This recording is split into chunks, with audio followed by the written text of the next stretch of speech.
Assalamualaikum warahmatullahi wabarakatuh. Alhamdulillah wassalatu wassalamu ala Rasulillah alladzi la nabiyya ba'dah. Allahumma salli wa sallim wa barik ala sayyidina Muhammadin sayyidil awwalin wal akhirin wa imamal muttaqin wa rasulu rabbil alamin alladzi arsalahu Allahu rahmatan lil alamin, amma ba'du. Ma'asyiral muslimin, sidang pendengar rahimakumullah dimanapun kita berada. Setiap manusia tentu memiliki yang namanya hati. Hati dalam jiwa manusia menjadi cermin, menjadi raja, ibarat sebuah istana. Maka hati adalah laksana sang raja. Kemanapun sang raja akan memerintahkan, maka pasukan bala tentara hulu balang akan mengerjakan perintah dari sang raja. Artinya, ketika hati mengerahkan kita untuk ke arah yang positif, maka sudah barang tentu gerakan tubuh kita, jasmani kita, perbuatan kita akan merujuk kepada gerakan hati itu. Maka oleh sebab itu, hati ini harus kita tata.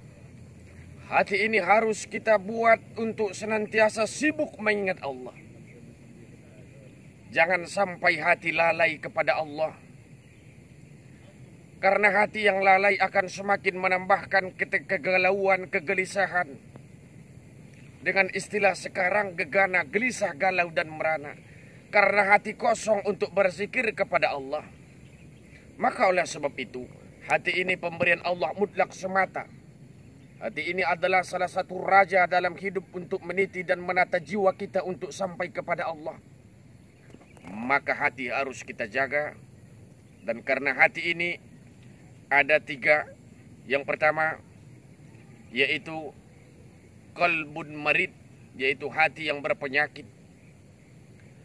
Ketika hati sudah dirasuki yang namanya penyakit, dari berbagai macam penyakit, tamak, rakus, sombong, takabur, iri hati, hasad, dan sebagainya, semakin kita terbelenggu dengan penyakit itu, maka semakin bertambahlah penyakit akan menggerogoti hati kita. Seperti firman Allah, fi qulubihim marad, dalam hati mereka ada penyakit, fazadahumullahu marada, kemudian Allah tambah penyakit kepada hati mereka karena mereka terbelenggu untuk senantiasa tidak membersihkan hati yang telah tercemar oleh noda-noda dan benih-benih yang ditimbulkan sehingga menjadikan hati semakin jauh daripada Allah. Dengan kata lain, sehingga hati terus dan tetap bertambah penyakit yang terus merasuki hati kita. Oleh sebab itu, hati ini harus kita jaga untuk tidak jatuh kepada penyakit dan tidak digerogoti oleh penyakit hati. Di samping itu juga, kita harus juga mawas diri kita, memperhatikan hati kita, karena hati ini sifatnya berbolak-balik. Limata summiya qalbun qalban li'annahu taqallub. Kenapa hati itu dinamakan hati? Karena dia berubah-ubah. Maka oleh sebab itu, hati harus kembali seperti yang kita katakan tadi, kita tata dan kita jaga. Yang kedua, harus kemudian yang kedua adalah qalbun marid, yaitu hati yang mati. Jasmani bisa bergerak, tangan bisa bergerak, kaki bisa melangkah, mata melihat, tapi hati buta, hati tidak melihat kebenaran. Ketika azan berkumandang, hati tidak bergerak, hati tidak bergetar. Mendengarkan sebutan panggilan Allah dari masjid, ketika lantunan ayat Al-Quran dikumandangkan, hati tidak bergetar.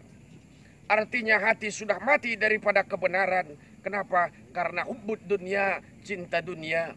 Wayan saunal akhirah, dan melupakan akhirat adalah bagian daripada benih-benih untuk menjadikan matinya hati. Kemudian yang ketiga, inilah hati yang selamat yang Allah puji dalam Al-Quran, yaitu qalbun salim, yaitu hati yang selamat. Allah menjelaskan di dalam Al-Quran, pada suatu hari manusia tidak lagi bersandarkan kepada apa yang dia miliki selama di dunia, dan bahkan yang dia miliki pun tidak akan mampu menolongnya. Hartanya, anaknya, pangkatnya, kedudukannya itu semua sia-sia. Hanya satu yang diharapkan, yaitu illa man atallaha biqalbin salim, yaitu hati yang sejahtera, hati yang bersih, hati yang selamat untuk menghadap Allah Subhanahu wa taala. Maka oleh sebab itu, agar hati tidak jatuh kepada qalbun marid, hati yang berpenyakit, untuk tidak jatuh kepada qalbun marid, hati yang mati, maka oleh sebab itu harus kita sibukkan hati untuk tafakkur, mentadabburi kebesaran Allah, melihat kebesaran Allah. Alam semesta bergema, alam semesta bertasbih, angin-angin bertiup kencang, mereka membacakan tasbih subhanallah. Alam-alam bergetar, alam ini berputar siang dan malam, semua bertasbih, menyebut, memuji kebesaran Allah Subhanahu wa taala. Kita harus berpikir, kita harus tafakkur, kita harus tadabbur alam, agar hati terus terpaut kepada Allah, sehingga insya Allah hati kita terus selamat dalam meniti dan menata kehidupan ini. Oleh sebab itu hadirin, setelah kita tafakkur, setelah kita tadabbur, mari kita sibukkan hati untuk berzikir kepada Allah. Karena dengan zikir adalah salah satu solusi untuk menenangkan jiwa, untuk menghantarkan hati sampai kepada hadirat Allah Subhanahu wa taala. Ma'asyiral muslimin, mustami'in wal mustami'at, sidang pendengar yang dirahmati Allah. Demikian kajian kita dalam kesempatan ini. Mari kita berdoa kepada Allah, menyandarkan hati kita agar senantiasa Allah memberikan taufik, rahmat dan hidayahnya, serta menuri, memberikan cahaya kepada hati kita, sehingga kita selamat dalam meniti dan menata kehidupan ini. Nasrum minallah wa fathun qarib wa basyiril mu'minin. Assalamualaikum warahmatullahi wabarakatuh.